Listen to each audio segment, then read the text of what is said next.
everyone, and welcome to this unboxing video for Arkham Horror the Card Game's Dark Side of the Moon. Whee! This is the third Mythos pack to the Dream Eaters expansion cycle, and, well, that's pretty much it. I haven't played this expansion at all. Like, I've used character card tournament and everything. Patricia is awesome. But, yeah, I don't know how I feel about the split campaigns. Like, I like the fact that there's shorter campaigns in it. I don't like the fact that it's going back and forth. So, like, for example, this is part 3 of campaign 1. The next Mythos pack is part 3 of campaign 2. So, I don't want to play it until I have all of it, is my point. So, rules, pack of cards, so usual stuff in here. Don't tear.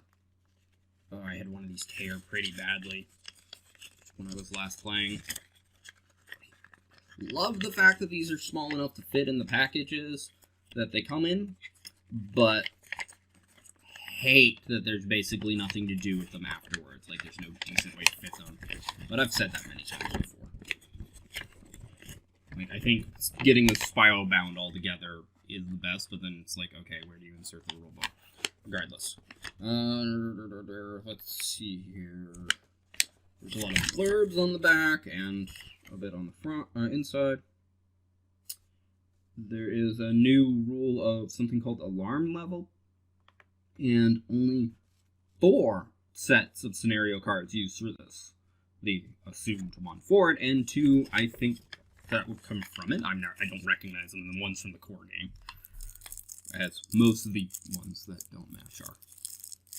Alright, now on to the cards themselves.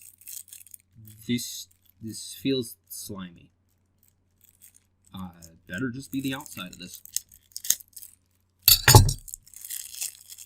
Like, not it is slimy, it's just slippery. Like, yeah.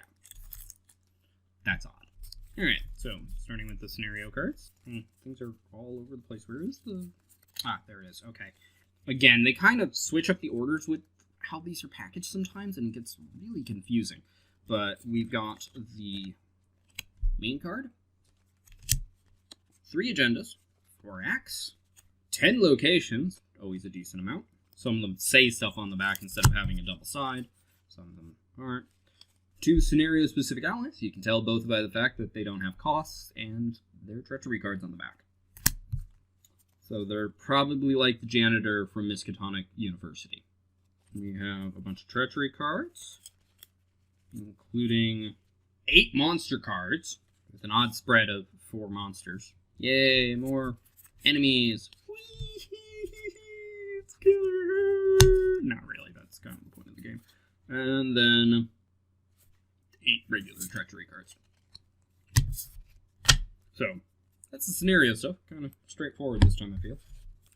And then on to the player cards. Ooh! There's a... What? Okay, before I actually get to what it is in general, it's got the same kind of background and everything as a character-specific card. So it's like, what? Not neutral, but the one that's really similar to neutral. That's a 10 cost something. And it looks like minus whatever's going on in the back here. Everything's got 2 new cards. So we've got the 35 Winchester for Guardians, a 2-handed firearm. That is 0 XP. I don't think they had one beforehand. I'm actually playing a killer in my current game. And it's just like, oh god, a decent 2-handed weapon would be nice. Beyond just shotgun. And that's more I need XP to get to others. Then we've got a talent asset called Safeguard. Then on to Seekers. Practice makes perfect. Gambit Tactic. Looks like something that's meant to play into... I suddenly can't remember her name, but the Seeker for this cycle. Extensive Research. 1 XP, 10 resource cost. Oh, reduce the cost of this by each card in your hand. Discover 2 clues at your location. That's actually really awesome depending on how you build your deck. Especially considering other stuff that's come out in this set, like the Dream Formula. We've got a new Myriad card for Rogues. 3 aces. Then an upgrade of Burglary. We've got now an event Attack to go with the event Evade, called Spectral Razors for Mystics, and an XP card of Word of Command. Name a spell card. Search your deck for one copy of the name card and draw it. So it's effectively for 2 resources, draw a card. Don't know how I feel about that, especially as an XP card, but whatever. An interesting accessory piece for survivors, the Moonstone. Gain a will and agility. Costs 3 to play. Can't be played from your hand. Can only be played when discarding. So, what survivors do? A lot. Then they have a new skill called Sharp Visions, and it's ridiculous. It is in a very clear investigate card. I had to read this one. But, so while it's 1 intellect icon, it's 3 if committed to a basic investigation test, so not one on a card or something. And if you succeed by 2 or more, discover another clue. That's insane. I think that does mean it would not work with working a hunch. Then we've got the cards that kind of make me go, what? What? So, first off, we've got this is a weakness for the set you can gain. There's just 1 copy of it. I'm used to those having 4. Okay, so that's not a normal player card. It just has the player card back, meaning you can keep it. But this is... I'm going to read this in detail, but first I'm going to show off Lucid Dreaming here. As you can see, it's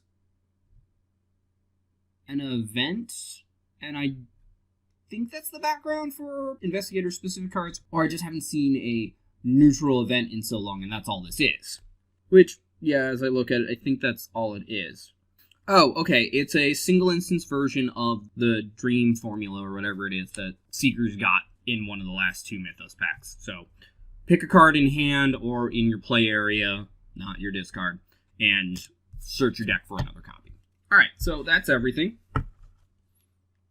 Bloop. Player cards, scenario cards, usual split there. Cool. Thank you for watching. I hope you enjoyed. If you did, feel free to press that like button. If you think somebody else will enjoy this, feel free to share this video. Either way, you'll help this video get seen more. If you didn't like this video, go ahead and press that dislike button. I won't mind, but please leave a constructive comment as to why. Also, feel free to comment in general, such as if you want to hear any more of these cards in specific, or the game in general, or any of the Arkham file games that I have access to, which is most of them. And if you'd like to see more like this, be it more unboxing videos, my board game overviews, and my painting videos, all 3 of which I try to do for the Arkham File series, or anything else you might want to see on my channel, feel free to subscribe. Regardless, thank you for watching and have a wonderful day. Bye-bye.